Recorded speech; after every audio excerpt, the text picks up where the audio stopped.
तो ये हमारा तीसरा सेशन है और हम लोग काफ़ी आगे आ चुके हैं और हम लोग कोशिश ये कर रहे हैं कि स्टैटिस्टिक्स अच्छे से समझा जाए। और चलिए शुरुआत करते हैं इस सेशन की। अगर आप लोगों को पिछले सेशंस में अच्छे से अगर आपने एफर्ट लगाए होंगे तो नोट्स ज़रूर बनाओ। इम्पॉर्टेंट है और इंटरव्यू में पूछे जाते हैं और यही स्किल सेट्स हैं जो आपको एक अच्छा डेटा एनालिस्ट बनाती है। अपने लिए तो सीखना ही चाहिए। ओके, अगेन बात करते हैं विजुअलाइजेशंस बेसिक्स की। तो ये तीन बहुत इंपॉर्टेंट ग्राफ हैं। इन तीन ग्राफ्स के बारे में आपको आइडिया होना चाहिए। फ्रीक्वेंसी एनालिसिस करना हो तो हिस्टोग्राम, आगे जाकर हिस्टोग्राम के बेसिस पे ही डिस्ट्रीब्यूशंस के आइडियाज लगा सकते हो आप कि वो नॉर्मल डिस्ट्रीब्यूशन है या uniform distribution, non uniform distribution kind of. अगर हम बार चार्ट नहीं बनाना जानेंगे तो कंपैरिजन एनालिसिस नहीं कर पाएंगे, कंपेयर नहीं कर पाएंगे बिटवीन मल्टीपल कैटेगरीज। और box plot outliers find out करने का सबसे बेस्ट तरीका है, अभी तक का सबसे फास्टेस्ट और बेस्ट तरीका और एक लौता तरीका है। ओके, अगेन बात करें सर विजुअलाइजेशंस के अंदर हम करते क्या है? हम करते हैं डेटा को ग्राफ में convert, that's it. So if we convert our data into graph, then graph बहुत सारी चीजें बताता है और वो भी बिना कुछ बोले। जैसा आप देखोगे और आपको पैटर्न ऑब्जर्व होगा। ठीक है, अगर मैं बोलता हूं कि यार मेरा जो सेल है वो पहले यहाँ था, फिर यहाँ हो गया, फिर यहाँ हो गया, इसका मतलब सर इंक्रीजिंग है। और अगर मैं बोलूं कि मेरा जो सेल था पहले यहाँ था, फिर यहाँ हुआ, फिर यहाँ आया, फिर यहाँ आया, तो अगर मैं ओवरऑल अभी करंट तक की बात करूं स्टार्टिंग से, सर ये डिक्रीजिंग है। ओके, सो ये जो हम देख पा रहे हैं, ये ऑब्जर्व कर पा रहे हैं ग्राफ के बेसिस पे। ग्राफ बहुत बेस्ट वे में अपने पैटर्न्स को रखता है सामने और बहुत ही आसानी से एक नॉन टेक्निकल बंदा भी समझ लेगा। तो आपका काम है कि एज ए एनालिस्ट अपने क्लाइंट के लिए जो भी एनालिसिस करो उसमें ग्राफ इंक्लूड करो, सो दैट क्लाइंट कंफ्यूज ना हो बल्कि उनको पैटर्न्स अच्छे से समझ में आए। ओके, उसमें बार चार्ट का क्या रोल है? देखिए बार चार्ट कुछ इस तरीके से आप देखोगे, कुछ इस तरीके से होता है। ओके, जिसमें हम इसको बोलते हैं बार या कॉलम, दोनों में से कुछ, बार या कॉलम। अब कुछ लोग इसको कॉलम बुलाते हैं बिकॉज ये वर्टिकल है, अगर ऐसा होता तो हम उसको बार बुलाते। ठीक है, डिपेंड। ठीक है, मान लिया कि भाई ये दोनों में से ये वाला कॉलम ग्राफ हो गया, ये बार ग्राफ हो गया for power BI only. But अगर हम वही बार ग्राफ की बात करें अपने पाइथन में तो फिर ओरिएंटेशन की बात हो जाती है, वर्टिकल एंड हॉरिजॉन्टल, तो इसको हम बार ही बोलते हैं। ठीक है, तो बात यह है कि भाई अगर आप बार ग्राफ यूज करो दैट मींस कि आप इस बार की हाइट के बेसिस पे कंपेयर करना चाहते हो कैटेगरीज को।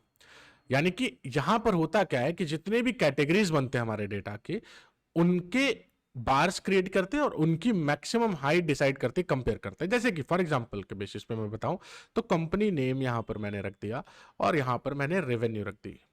ओके, अब मान लेते हैं कि कोई एक एबीसी कंपनी है, उसका रेवेन्यू 1 मिलियन है। कोई एक्स वाई जेड कंपनी है, उसका रेवेन्यू 0.7 मिलियन है। कोई पी क्यू आर कंपनी है जिसका रेवेन्यू 2 मिलियन है। Now I want to compare, ठीक है, I want to create graph, ठीक है, ताकि क्लियर कंपैरिजन हो जाए।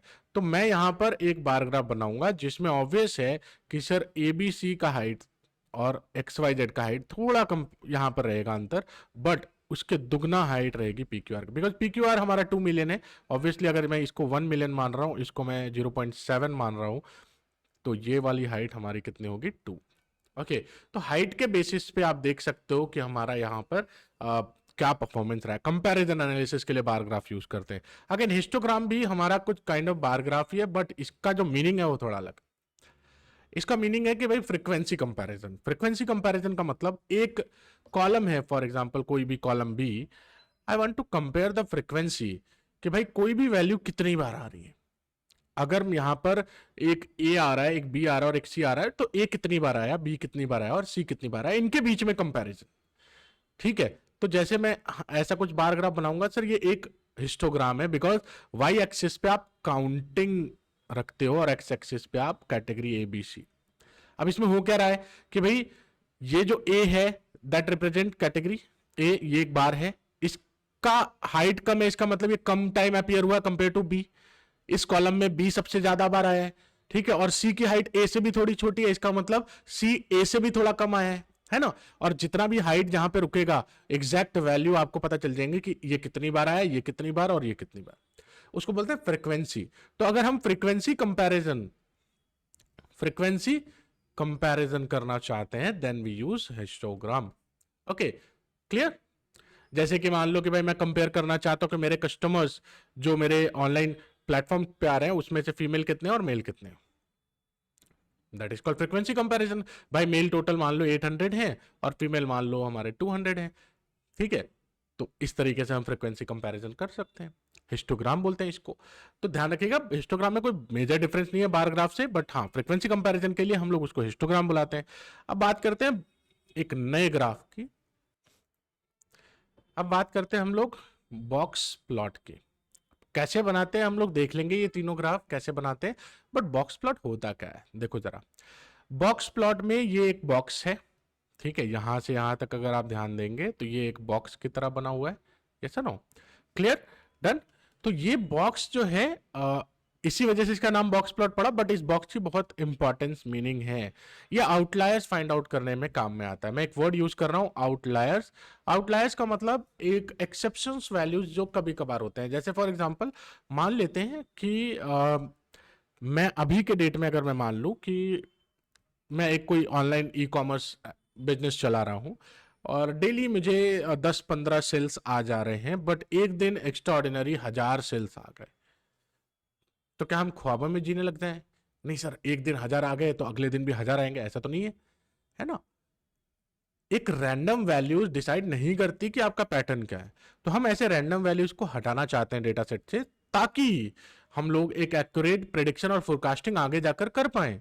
तो जो भी मॉडल्स होंगे, मशीन लर्निंग मॉडल्स बनेंगे, आगे एआई बनाया जाएगा। अगर हम ऐसे रैंडम वैल्यू से एआई को सिखाते रह गए तो रैंडम जैसा ही आंसर करेगा एआई। एआई को परफेक्ट बनाना है, then we have to find outliers and we have to tackle them so that हमारी एनालिसिस इफेक्टिव हो, हमारा एवरेज सेल प्रॉपर निकले, है ना? हम ख्वाबों में ना जिए, जैसा मैंने एग्जांपल में दिया। तो इसको फाइंड आउट करने का तरीका, आउटलायर्स ये मिनिमम के ऊपर और ये मैक्सिमम के ऊपर मिलने वाले वैल्यूज हैं, मतलब आउटसाइड मिलने वाले वैल्यू। तो एक बाउंड्री डिसाइड कर दी गई कि this is the minimum boundary, this is the maximum boundary. तो जब आप एक बॉक्स प्लॉट बनाओगे तो एक मिनिमम मैक्सिमम बाउंड्रीज आपको मिल जाएंगे, जिसमें हमने 25% विस्कर्स वैल्यूज भी रखे हैं। मतलब हमने जस्ट एक लिया है कि हाँ चलो ठीक है, ये 25% वैल्यूज ऐसे हैं जो थोड़ा सा बॉक्स से बाहर हैं, बट ठीक है, हम उसको हिस्सा मान सकते हैं। उसको हम लोग मशीन लर्निंग मॉडल्स के अंदर या फोरकास्टिंग के अंदर या फिर हम प्रिडिक्शंस के अंदर यूज करेंगे। वो हमारे आउटलायर्स नहीं है, बट हाँ थोड़ा भटक गए हैं बेचारे, ठीक है, एकदम ही भटक गया। तो क्या होगा वैसे में? भाई वैसे केस में आपको वो वैल्यूज हटाने पड़ेंगे, यहाँ के जो वैल्यूज हैं उसको हटाने पड़ेंगे। अब इस चीज को समझो जरा।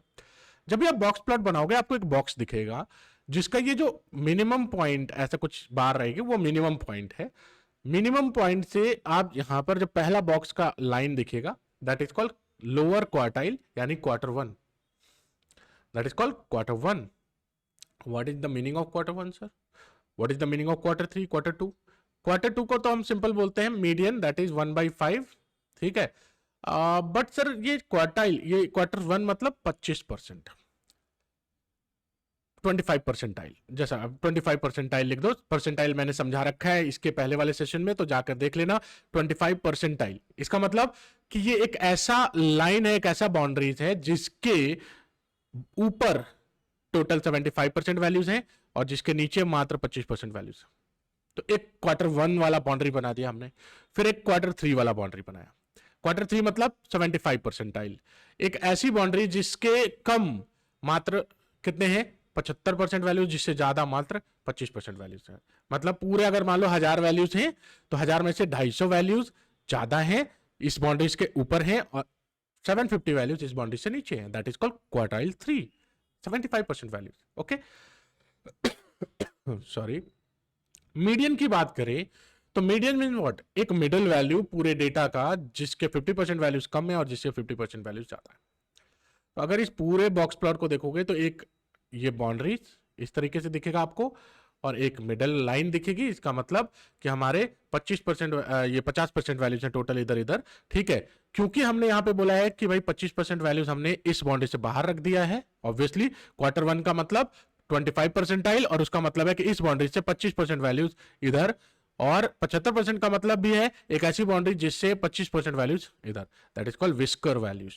ओके, तो 25-25 इधर हो गए, तो बीच में बच गए टोटल ओवरऑल 50% वैल्यूज। तो ये कुछ इस तरीके से वैल्यूज, और इसके बाहर वाले जितने भी वैल्यूज हैं वो सब क्या आउटलायर्स हैं। इस चीज को बनाना सिखाता हूँ, बहुत ही मजेदार है, और बना जब आप देखोगे बनते हुए तो आपको रियलाइज होगा नहीं सर एक्चुअली ये सारी चीजें एग्जिस्ट करती हैं। ओके, तो सबसे पहला ग्राफ हम यहाँ पे मेरे पास में टेबल है, सबसे पहला ग्राफ हम लोग बनाना चाहेंगे सर बार ग्राफ।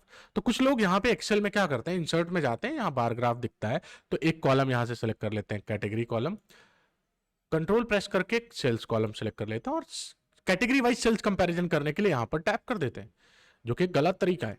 यहाँ पर देखो एक ही कैटेगरी मल्टीपल टाइम्स आ रही है तो बना तो है बार ग्राफ बट प्रॉब्लम।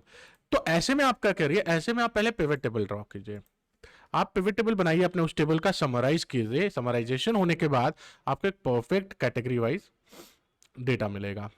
तो मैं यहाँ पर एक कैटेगरी को रो में रखता हूँ एंड सेल्स को मैं वैल्यूज पे रखता हूँ। अब ये जो डेटा है इसके अंदर अगर आप चाहते हो तो या तो ये मल्टीपल ऐसे कुछ कंट्रोल प्रेस करके सेलेक्ट कर लो, ठीक है, और इसके ऊपर बना लो, या फिर डायरेक्ट इस पिवट टेबल पे टैप करो, पिवट चार्ट पे जाओ, यहाँ पर कॉलम ग्राफ या बार ग्राफ, ये जो ओरिएंटेशन वाइज देखोगे तो बार ग्राफ आप यहाँ से बना सकते हो कुछ इस तरीके से। ओके, अब कुछ लोग आजकल बहुत ज़्यादा मतलब ऐसा चार्ट के ट्रिक्स सीख रहे हैं एक्सेल में, भाई नहीं जरूरत है इनिशियली, सच बताऊं टाइम वेस्ट मत करो इसके ऊपर कि आपको कोई ट्रिक्स आना चाहिए, यहाँ पर सर इमेजेस ऐड करना चाहिए मुझे, वो बात की फेज है, मतलब वो फेज है एंटर करने के बाद। क्या आपसे इंटरव्यू में पूछा जाएगा कि बार ग्राफ में ये जो बार है इस जगह पे मुझे इमेज ऐड करना बताओ कैसे करेंगे? क्या लगता है आपको पूछा जाए? नहीं। बार ग्राफ क्रिएट कैसे करते हैं, एक समराइज्ड बार ग्राफ कैसे क्रिएट करते हैं, तो आप यूज करो वर्ड पिवट चार्ट से। तो ये आपने क्या किया है, पिवट चार्ट बनाया। अच्छा, इसी तरीके से सर और क्या क्या बना सकते हैं, तो एक पिवट टेबल हमने लिया और यहाँ पर हमने ऑर्डर्स टेबल्स के अंदर इसको पहले समराइज किया, और क्योंकि हिस्टोग्राम बनाना है तो मुझे ये जानना है कि किस रीजन से कैसी फ्रीक्वेंसी रही है ऑर्डर्स की, तो मैं रीजन कॉलम्स को यहाँ से उठाऊंगा, रो बनाऊंगा और इसी की काउंटिंग करूंगा। तो अगर मैं बोलूं कि रीजन कॉलम के अंदर सेंट्रल वैल्यू कितनी बार आई है, 1381, और इसके ऊपर अगर मैं बार ग्राफ या कॉलम ग्राफ बना दूं तो this is called frequency graph. Okay, histogram graph, जहां पर मैं काउंटिंग बता रहा हूं कि कौन से रीजन, तो कौन से रीजन का दिख रहा है ज्यादा, central then east and then, sir ये ऐसा अरेंज्ड वे में नहीं दिख रहा, मैक्सिमम यहाँ होना चाहिए था एंड सो ऑन, मिनिमम जाना चाहिए था। तो क्योंकि डेटा यहाँ पे सॉर्टिंग नहीं है तो ये कैसे सॉर्ट होगा, तो मैं आपको दिखाता हूँ किस तरीके से सॉर्ट कर सकते हो आप। सिंपल, आप यहाँ पे जाके अपने इसके अंदर जाकर मोर सॉर्ट ऑप्शन में जाना और यहाँ पर आप काउंट ऑफ रीजन को डिसेंडिंग ऑर्डर में सॉर्ट करके ओके कर देना। अब क्योंकि वेस्ट सबसे ऊपर है तो पहला ग्राफ वेस्ट का, ईस्ट उसके बाद and so on. Okay, total को आप यहाँ से हटा दीजिए, कोई काम नहीं है इसका। तो ये ग्राफ आप यहाँ से कहीं पे भी ले जा सकते हैं, अपने रिपोर्ट एंड डैशबोर्ड का हिस्सा बना सकते हैं। ओके, नेक्स्ट ग्राफ है बॉक्स प्लॉट, जिसको हमने बात भी करी थी। बॉक्स प्लॉट के लिए हमें कोई समराइजेशन करने की जरूरत नहीं है, बिकॉज हम डिस्ट्रीब्यूशन जाना, आउटलायर्स फाइंड आउट करना चाह रहे हैं, तो जितने वैल्यूज है हमारे पूरे इस इंटायर कॉलम के अंदर उसके ऊपर बॉक्स प्लॉट बनती है। तो जैसे मैंने सेल्स कॉलम को मैंने पिक किया, और या क्वांटिटी कॉलम का बना लेते हैं, सेल्स का बार बार क्या ही करना। इंसर्ट पे जाएंगे, यहाँ पर आप मोर कॉलम चार्ट में चले जाना और यहाँ पर आपको बार चार्ट मिलेगा, सॉरी बॉक्स प्लॉट मिलेगा। तो बॉक्स एंड विस्कर प्लॉट इसको बोला जाता है। तो जैसे आप बनाओगे आपको एक बॉक्स प्लॉट मिलेगा, जहां पर आप ऑब्वियसली अब आप पहचान पा रहे होंगे सर नहीं ये मिनिमम लाइन है, ठीक है, मिनिमम लाइन यानी कि स्टार्टिंग पॉइंट जहां के बाद के वैल्यूज को अवॉइड करना है, ये मैक्सिमम लाइन है जिसके बाद के वैल्यूज को अवॉइड करना है, और कितने वैल्यूज ऐसे हैं जो इधर चले जा रहे हैं। तो आप देख लो ये आपको काउंटिंग समझा रहा है कितने वैल्यूज हैं। Again sir this is the first quartile values, first point, और this is the second quartile values, ठीक है। इसके बाद ये मीडियन वैल्यूज है, अगेन कुछ इस तरीके से क्रॉस ये मीडियन, मतलब ये पूरे वैल्यूज यहाँ पर आ रहे हैं। तो ये बॉक्स प्लॉट है आपका। ओके, आई थिंक अगर आपको बॉक्स प्लॉट अच्छे तरीके से समझ में आ गया है तो ज़्यादा दिक्कत तो होगी नहीं, एंड ऑब्वियसली ये सारी चीज़ें आपको यहाँ पे मिल जाती हैं। तो कोशिश यही करो कि आप लोग अच्छे तरीके से ये सब चीज़ों की प्रैक्टिस कर लो। ओके, एक बार प्रैक्टिस हो गई देन आप भूलने वाले नहीं। ओके, तो फिर हम लोग अगले सेशन में मिलेंगे और एक नए टॉपिक के साथ में। तो अच्छे से नोट डाउन करते रहो, प्रैक्टिस करते रहो। मैं बता रहा हूँ ये स्टैटिस्टिक्स बहुत इजी है आपके लिए, और डेटा एनालिसिस के अंदर तो आप कमाल करने वाले हो इसके बाद।